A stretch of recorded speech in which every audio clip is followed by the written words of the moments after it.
మిమ్మల్ని గనపరచగల యొక్క సమయాన్ని అవకాశాన్ని మా అందరికీ ఇచ్చినందుకు మీకు వందనాలు స్తోత్రం తెలియజేస్తున్నాం దేవా. ఇదిగో నా తండ్రి, ఈ సమయం చూడడానికి ఎందరో దాటిపోయినారు. మేమైతే ఇంకా మీ మాటల ప్రభావం ధ్యానించడానికి మాకు ఇటు సమయాన్ని ఇచ్చినందుకు వందనాలు స్తోత్రం తెలియజేస్తూ వాక్యాన్ని తెలియజేస్తున్న నాకు మీ ఆత్మ సహాయాన్ని దయచేయమని దేవా, మీ జ్ఞానముతో నింపమని ఆ మాటల ప్రభావం నా జీవితాల్లో ఫలింపచేయమని ప్రార్థిస్తూ మీ ప్రార్థన మీ పాసన చేర్చుకోమని యేసుక్రీస్తు పరిశుద్ధ నామంలో అడిగి వేడుకొని పొందున్నాను తండ్రి. ఆమేన్.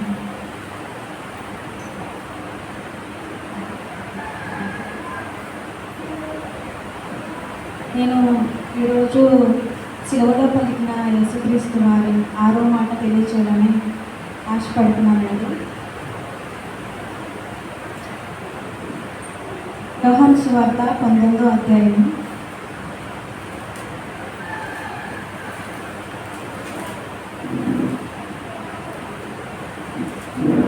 యోహాను సువార్త 19వ అధ్యాయం 28 నుంచి 30 వరకు కూడా చదువుతున్నాను.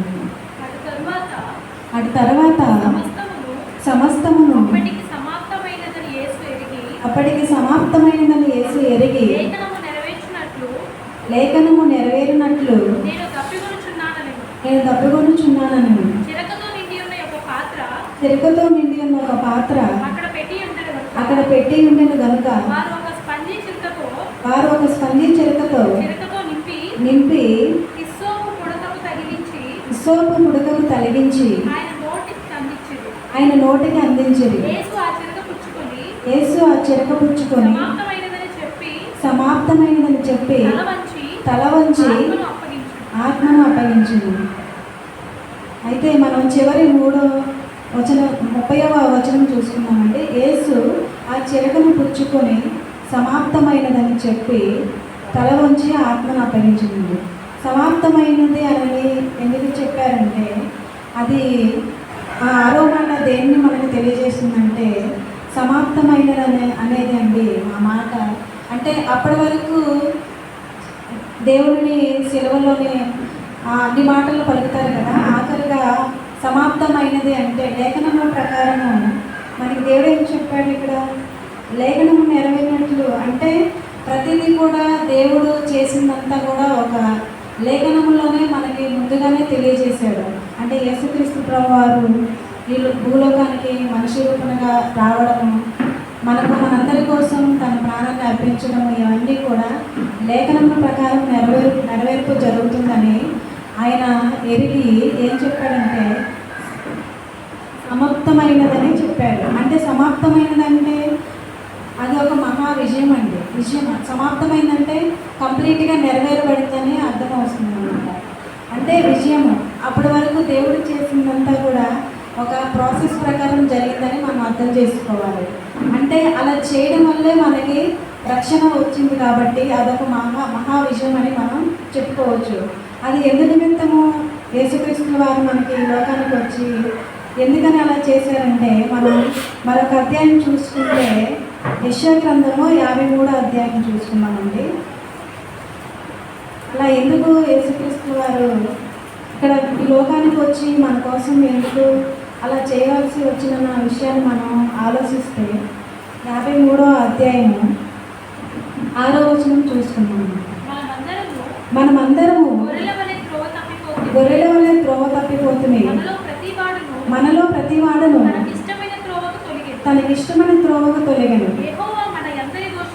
యెహోవా మనందరి దోషమును అతని మీద మోపెను. చాలండి.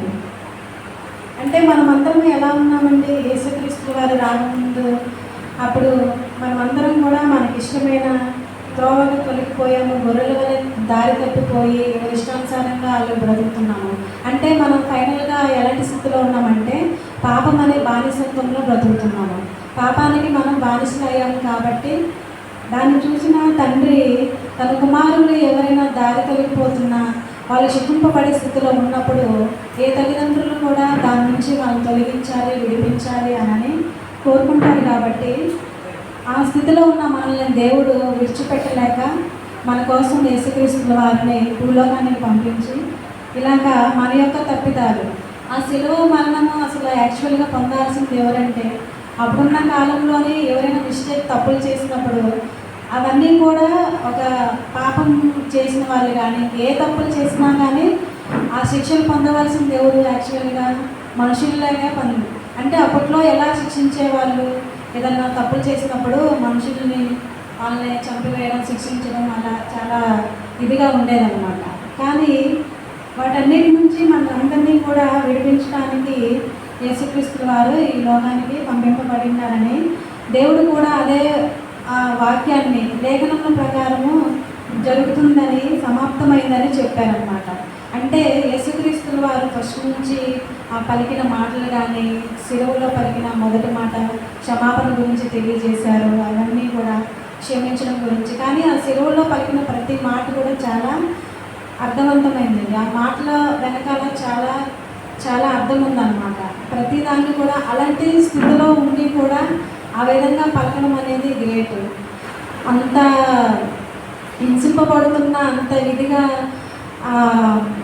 ఆ సిచ్యువేషన్లో ఉండి కూడా అలాంటి గొప్ప మాటలు పలికారంటే అవన్నీ కూడా మన యొక్క జనరేషన్లో ప్రతి ఒక్కరు కూడా తెలుసుకొని ఆ మాటల వెనకాల ఉన్న పరమార్థం ఏంటో మనం గ్రహించుకొని వాటి ప్రకారం జీవించాలనేది యేసుక్రీస్తు వారు ఆ సమయంలో కూడా తన బాధ్యతను నెరవేర్చారు. కొన్ని మంచి విషయాలు మనకి తెలియజేశారండి.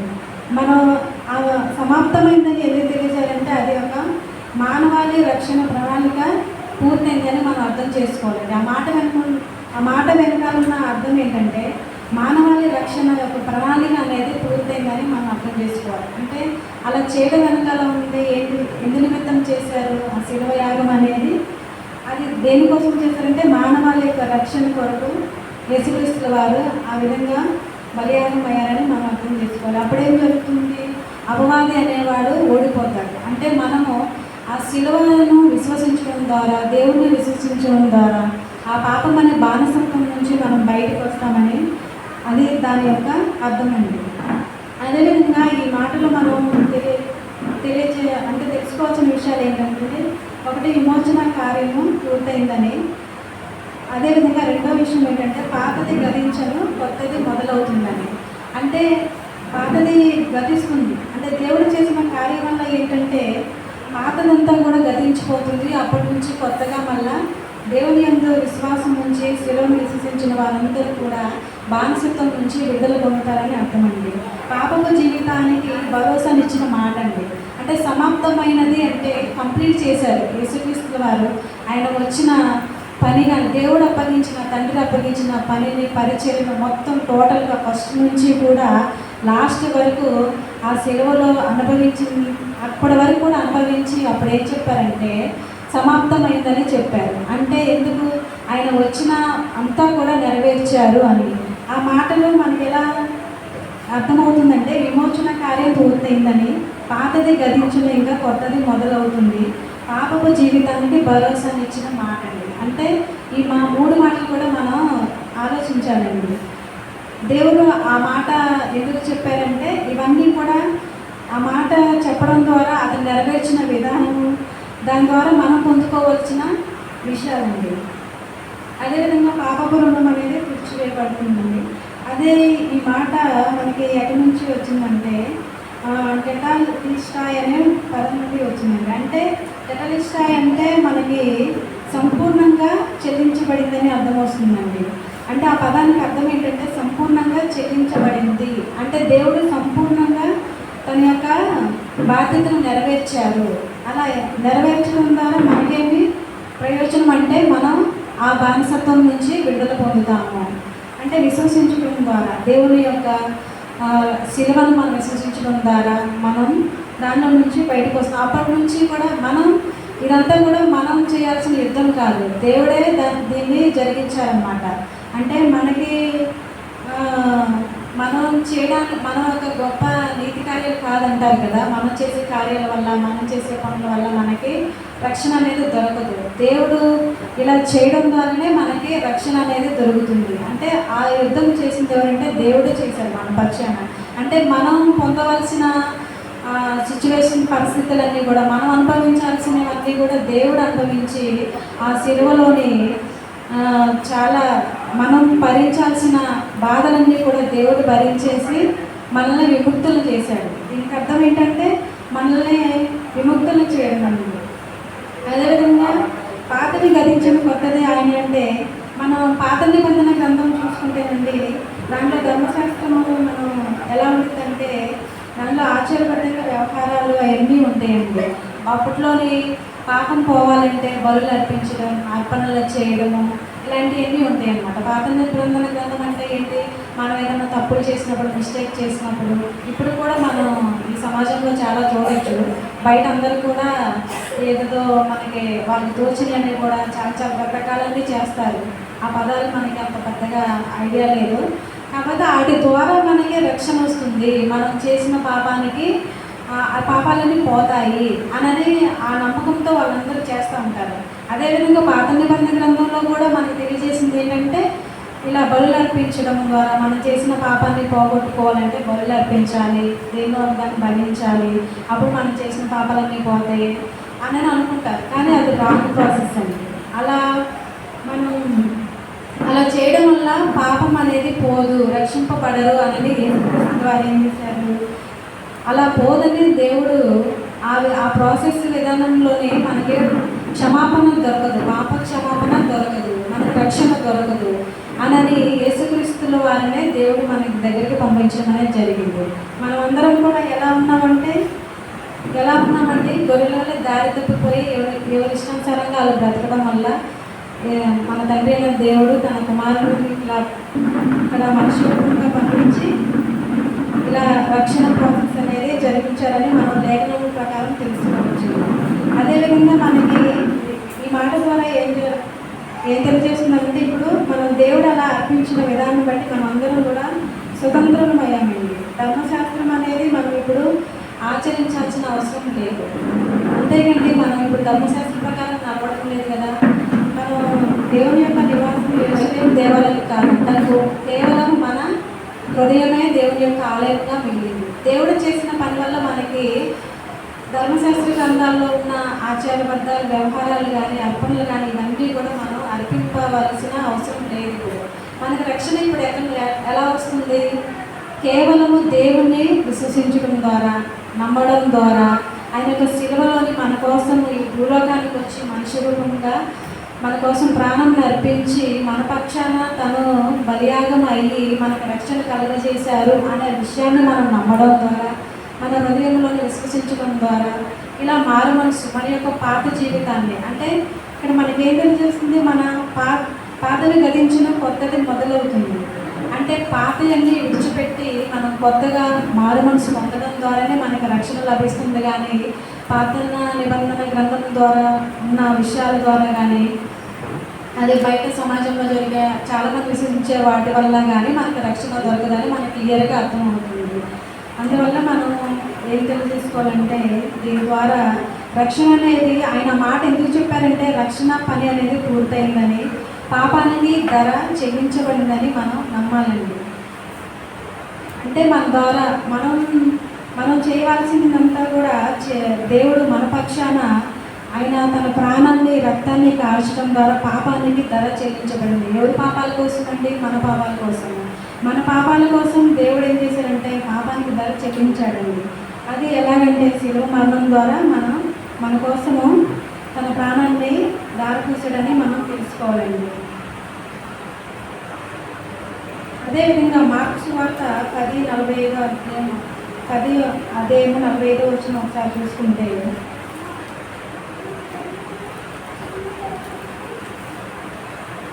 అది 45 చూద్దామండి. మార్క్స్ వార్త 10. మనుష్య కుమారుడు పరిచారము చేయించుకున్నటకు రాలేదు కానీ పరిచారము చేయుటకును అనేకులకు ప్రతిగా విమోచన క్రయధనముగా తన ప్రాణమును ఇచ్చుటకు వచ్చినను. చాలండి. దేవుడు ఎందుకని వచ్చారండి? మనుష్య కుమారుడు పరిచారం చేయించుకోవటకు రాలేదు కానీ పరిచారం చేయటకును అనేకులకు ప్రతిగా, మనం ఇక్కడ నుంచి చూసుకున్నామండి, అనేకులకు ప్రతిగా విమోచన క్రయధనముగా తన ప్రాణమును ఇచ్చుటకు వచ్చినను. అంటే అనేకులకు ప్రతిగా అంటే అనేక మంది అంటే ఈ భూలోకంలో ఉన్న ప్రజలందరండి. వాళ్ళందరికీ ప్రతిగా దేవుడు విమోచన క్రైతంగా తన ప్రాణమును ఇచ్చినకు వచ్చింది. అంటే దేవుడు మనందరి కోసమే ఈ లోకానికి వచ్చి ఉన్నారని మనం నమ్మాలి, విశ్వసించాలండి. మనందరి కోసమే అంటే అనేకులకు ప్రతిగా, అనేకులు పడవలసిన బాధ, అనేకులు అనుభవించాల్సిన పరిస్థితిని దేవుడు తన ద్వారా అన్నమాట, తను పొందడం ద్వారా, తను సహించడం ద్వారా, తను ఓర్చుకొనడం ద్వారా అవన్నీ కూడా నెరవేర్పు జరిగాయని మనం ఈ మాట ద్వారా మనం చాలా తెలుసుకోవచ్చండి. అనేకులకు ప్రతిగా విమోచన క్రైతనముగా తన ప్రాణం ఇచ్చుటకు వచ్చిందండి. అంటే దేవుడు మనందరి కోసం అండి, అనేకుల ప్రతిగా అంటే దేవుడు మనందరి కోసం ఈ లోకానికి వచ్చి మనందరి యొక్క పాపాలను శిలువ మరణం ద్వారా కొట్టేసి మనల్ని స్వతంత్రులుగా చేశారని ఈ మాట ద్వారా మనం అసలు సమాప్తమైందనే మాటకి ఏంటంటే గొప్ప విజయం అండి. అక్కడి వరకు పలికిన మాటలు లాస్ట్లో ఈ మాట ఎందుకు పలికారంటే తను వచ్చిన ప్రాసెస్, తను ఈ లోకానికి ఏ పర్పస్ మీద వచ్చారు, ఏ విషయం మీద ఈ లోకానికి వచ్చారు అనే విషయాన్ని స్పష్టంగా ఆ మాట ద్వారా తెలియజేశారు. అంటే గొప్ప విజయము మనందరికీ లభించిందని అర్థమండి. మన యొక్క శాప జీవితము, పాప జీవితము ఆ మరణం ద్వారా మనం ఇక ఆ లైఫ్లో ఉండాల్సిన అవసరం లేదు. మనం ఇంకా కూడా మన యొక్క పాపాన్ని కానీ, మన యొక్క గతాన్ని కానీ, మన భారాన్ని కానీ మనం మోసుకోవాల్సిన అవసరం లేదు. అదేవిధంగా మనం విముక్తులమయ్యాము, స్వతంత్రులమయ్యాము. దేవుడు ఆ పని అసంపూర్ణంగా కాదు, సంపూర్ణంగా పూర్తి చేశారనమాట. మనకి ఎలా ఆ పని అంతా కూడా సంపూర్ణంగా నెరవేర్పు జరిగిందనమాట. దేవుడు అలా శిలువ మరణం ద్వారా మనకి సంపూర్ణమైన రక్షణని ఇచ్చారనమాట. మన యొక్క స్థానంలో మనం పడవలసిన అన్ని విషయాలు కానీ, మనం అనుభవించాల్సిన శ్రమలు ప్రతిదీ కూడా దేవుడు అనుభవించి మన పక్షాన ఆ విధంగా చేయడం అంటే దేవునికి మనం అంటే ఎంత ప్రేమ ఉందో మనం గ్రహించుకోవాలండి. మన కోసం అలాగా ప్రాణం పెట్టేవాళ్ళు ఈ ప్రపంచంలో ఎవరు ఉండరండి. సొంత వాళ్ళు కూడా ప్రాణం ఇవ్వాల్సి వచ్చినప్పుడు ఎవరైనా సరే వెనక్కి వెళ్ళిపోతారు. కానీ మన కోసం అందరి కోసం అండి, నువ్వు నేను అనే తేడా ఎవరి పట్ల కూడా దేవుడికి వివక్ష అనేది లేదు. అందరూ ప్రతి ఒక్క మనిషి కూడా దేవుని దృష్టిలో సమానులే. అది ఉన్నవాళ్ళైనా లేనివాళ్ళైనా సరే, ఎలాంటి మనుషులుగా పుట్టిన ప్రతి మనిషి కూడా దేవుడికి వాల్యుబుల్ అండి. అందుకని అనేకుల కొరకు అని చెప్పారు, కానీ కొంతమంది కొరకు అని అంటే దేవుడిని విశ్వసించిన వారి వరకే అని కూడా దేవుడు చెప్పలేదు అక్కడ. అనేకులకు ప్రతిగా అంటే అనేకులు అంటే ప్రతి మనిషి కూడా, ఈ భూలోకంలో పుట్టిన ప్రతి మనిషి కూడా మనిషి కొరకు దేవుడు ప్రతిగా తన ప్రాణము ఇచ్చుటకు వచ్చినని తెలియజేశారండి. అంటే మనమందరం కూడా ఇప్పుడు ఈ మాట ద్వారా మనకి ఏంటంటే గొప్ప విషయం కలిగిందని మనం విశ్వసించాలండి.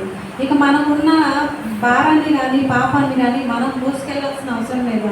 ఆ భారాన్ని, పాపాన్ని అంతా కూడా దేవుడే శిలువలో మోసి మన కోసం తన ప్రాణం పెట్టి మనల్ని ఆ పరిస్థితి నుంచి విడిపించాలి. ఇదంటే గొప్ప రక్షణ అండి. మనందరూ కూడా ఈ విషయాన్ని బట్టి మనం చాలా సంతోషించవలసిన వారమే ఉన్నాము.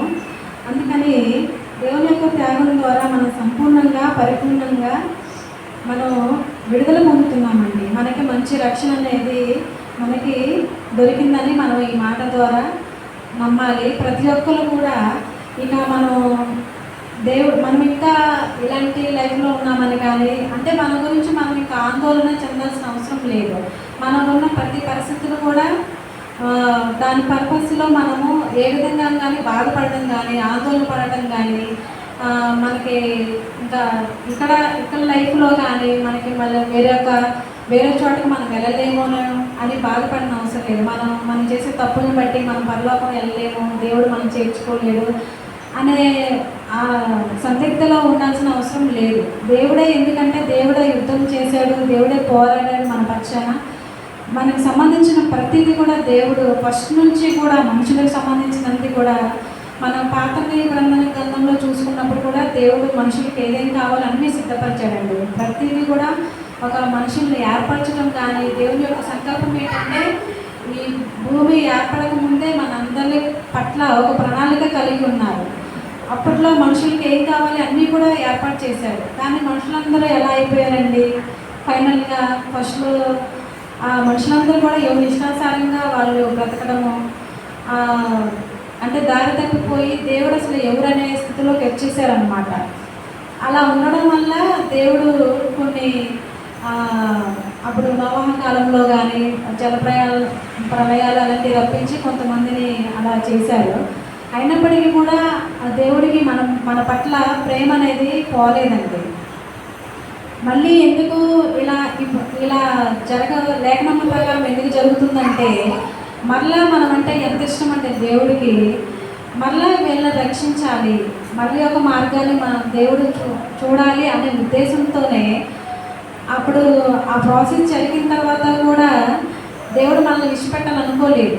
మళ్ళీ తన కుమారుని ద్వారా పంపించి మనందరి నిమిత్తము అలా బలియాగం చేయడం ద్వారా మన పాప విముక్తులమైపోయి మళ్ళీ దేవుని దగ్గర మనందరం ఉండాలని, దేవుని దగ్గర దేవునితో దేవుని రాజ్యంలో మన కుమారులుగా ఆయన సహవాసం కలిగి ఉండాలని ఒక ప్రణాళిక ద్వారానే ఇది మొత్తం కూడా మనం జరిగిందని మనం అర్థం చేసుకోవాలండి.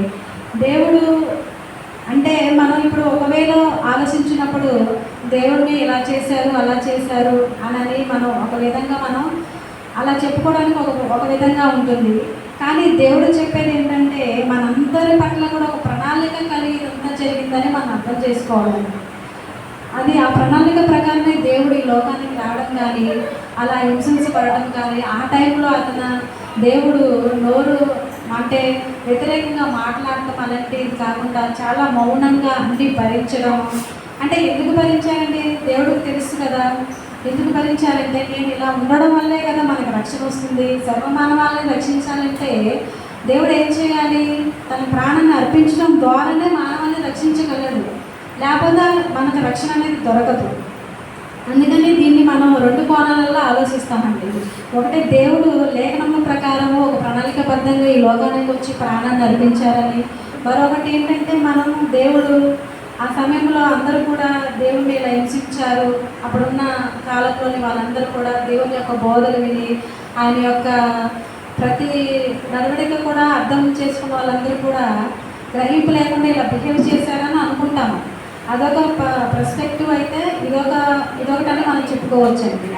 అంటే మనం మెయిన్గా ఆలోచించాల్సింది ఏంటంటే మనం ఆ వేలో కంటే కూడా దేవుడు అసలు మన కోసం ఎందుకు వచ్చారు, ఇదొక ప్రణాళికబద్ధంగా మనం పుట్టక ముందే మనల్ని ఎంచుకొని ఈ లోకానికి వచ్చి ఇలా ప్రాణం పెట్టడం ద్వారా మనకి రక్షణ కలుగుతుంది. కాబట్టి దేవుడు తన కుమారుని పంపించి మనం పడవలసిన మనం అనుభవించాల్సిన ప్రతి బాధని కానీ శ్రమలను కానీ అలాంటి లేకుండా దేవుని మీద ఆధారపడి మామూలుగా విశ్వసించడం ద్వారా దేవుని యొక్క శిలువను దేవుని యేసుక్రీస్తు వారిని విశ్వసించడం ద్వారా ఈ లోకంలో మనకి రక్షణ కలిగి మనం దేవునితో పాటు కూడా ఆయన యొక్క రాజ్యంలోని ఆయనతో పాటు సహవాసంతో ఒక కుటుంబంగా ఆత్మీయ కుటుంబంగా మనం అందరం కూడా జీవించాలని దేవుని యొక్క సంకల్పం. కాబట్టి ఆ సంకల్పం ప్రకారమే ఇలాగ జరిగిందని ఇక్కడ దేవుడు చెప్పాడు కదండి.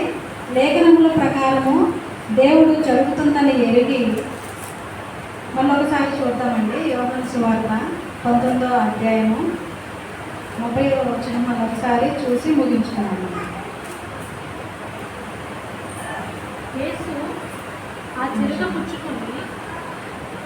అటు తర్వాత సమస్తమును అప్పటికి సమాప్తమైనదని యేసు ఎరిగి లేఖనము నెరవేరునట్లు నేను తప్పుకొనుచున్నానని చిరకతో నిండి ఉన్న ఒక పాత్ర అక్కడ పెట్టి ఉండను కనుక వారు స్పంజి చిరకతో నింపి విశ్వపు పొడుగు తగిలించి ఆయన నోటికి అందించారు. యేసు ఆ చిరక సమాప్తమైందని చెప్పి తల ఉంచి ఆత్మను అప్పగించారు. అంటే మనం 28వ వచనం చూసుకుంటేనండి ఇదంతా కూడా